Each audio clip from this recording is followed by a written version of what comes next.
Nous sommes en quelque sorte sur une zone citoyenne ici. On est sur un parking. Alors qu'est-ce qu'il y a d'exceptionnel sur ce parking? A priori, rien. Il y a des lignes, du macadam. Il y a quand même des petites croix vertes que vous voyez par terre. On est sur un parking de covoiturage à la gare de Haguenau. Bonjour Guillaume Billet, bonjour Virginie Formosa. Bonjour. Il y a une vingtaine de places de covoiturage proposées en gare de Haguenau. L'idée, c'est de faire la promotion, encore une fois, du covoiturage dans le département, c'est ça, Virginie ? Oui, exactement, dans le département et plus particulièrement en Alsace du Nord, c'est de faciliter et de faire connaître tout ce qui existe autour du covoiturage pour donner envie. Pourquoi en gare ? L'idée, c'est de favoriser ce qu'on appelle la multimodalité.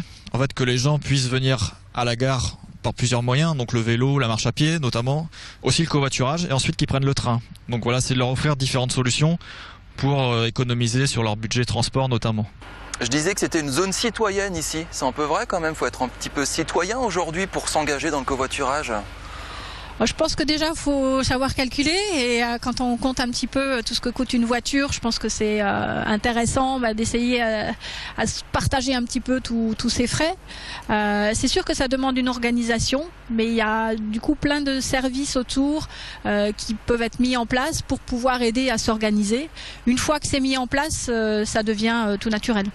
On distribue des petits flyers aujourd'hui en gare de Haguenau, le covoiturage pour aller à la gare, une solution doublement gagnante. Expliquez-nous un petit peu le principe du covoiturage pour les personnes qui peuvent être intéressées. Il faut s'inscrire, il faut appeler, je crois qu'il y a un autocollant à mettre sur une voiture également. Alors en fait, pour bénéficier des places, il faut préalablement s'inscrire sur le site de covoiturage du département. Donc c'est un site qui est gratuit, hein. Il y a l'adresse sur les panneaux de covoiturage. Une fois qu'il est inscrit, il reçoit chez lui un petit autocollant. Et cet autocollant, il devra le poser sur la vitre de son véhicule et il sera ainsi identifié comme covoitureur et il pourra bénéficier librement des places réservées en gare. Et si je veux profiter de la 4L de Mamie Raymonde pour venir en gare de Haguenau, comment je fais? Comment je sais qu'elle va y aller ce jour-là, à la bonne heure, au bon moment?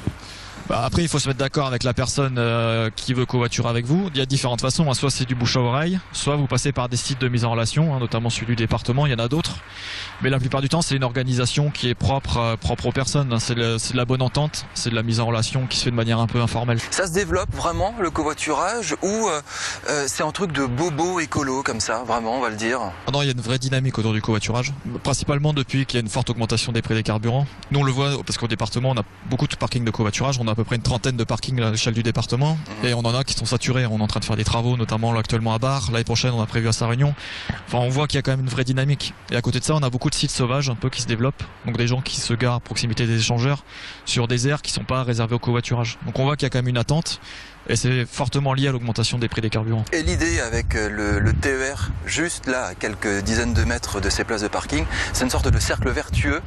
On partage une voiture, on partage les coûts, on prend les transports en commun, on revient, on repartage tout ça. Ça nous coûte un minimum pour se déplacer. C'est vrai qu'on a aujourd'hui vraiment une palette de solutions pour se déplacer. Il n'y a pas une solution miracle qui sera tout le temps valable. On a différents besoins. On a une personne fait en moyenne 4 déplacements par jour, hein, pour aller à son travail bien sûr, mais aussi pour aller à ses loisirs, chercher les enfants, voilà. Ouais.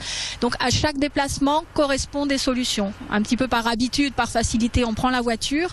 Il y a de plus en plus de bouchons, des coûts, on en a parlé. Donc aujourd'hui, on peut avoir sur Haguenau le Ritmo par exemple. Vous avez le réseau 67, vous avez le train, vous avez une location de vélocation. Donc il y a plein de solutions.